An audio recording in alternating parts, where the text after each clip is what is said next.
আজানের সময় মহিলারা যে মাথায় কাপড় দেয় এটা কতটুকু সঠিক? আজানের সময় মহিলাদের জন্য মাথায় কাপড় দেওয়া এটা কোনো জরুরি কিছু না। আমাদের সমাজে মহিলারা আজান হলে বাসা বাড়িতে থাকলে মাথায় কাপড় দেয়, ঘুমটা দেয়, মনে করে এটা আজানের হক। আজান দিলে জবাব দিতে হয়, জবাব দেওয়ার খবর নাই, মাথায় কাপড় দেয়। আরে বোন, জবাব দেন আপনি। জবাব কিভাবে?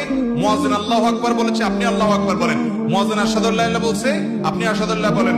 কুলু বিসমিল্লাহ ইয়াকুলুল মুয়াজ্জিন, মুয়াজ্জিন যা বলছে আপনি হুবহু তা বলেন। শুধু হাইয়া আলাস সালাহ, হাইয়া আল ফালাহ যখন মুয়াজ্জিন বলে তখন লা হাওলা ওয়ালা কুওয়াতা ইল্লা বিল্লাহ বলেন। এভাবে মুয়াজ্জিন আজানের যদি জবাব দেন, মুয়াজ্জিন যে পরিমাণ সওয়াব পায় আপনি ওই পরিমাণ সওয়াব পাবেন। আর মুয়াজ্জিন কি পরিমাণ সওয়াব পায় জানেন? হাদিসে আসছে মুয়াজ্জিনের আজান শুনে যত মানুষ নামাজ পড়ে তাদের সবার সমপরিমাণ সওয়াব মুয়াজ্জিন সাহেব পায়, আর আপনি জবাব দিয়ে ওই পরিমাণ সওয়াব পেতে পারেন। তাহলে আমাদের মা বোনরা আজান শুনলে মাথায় ঘোমটা দেওয়া না, আজান শুনলে কি করতে হবে? আজানের জবাব দিতে হবে।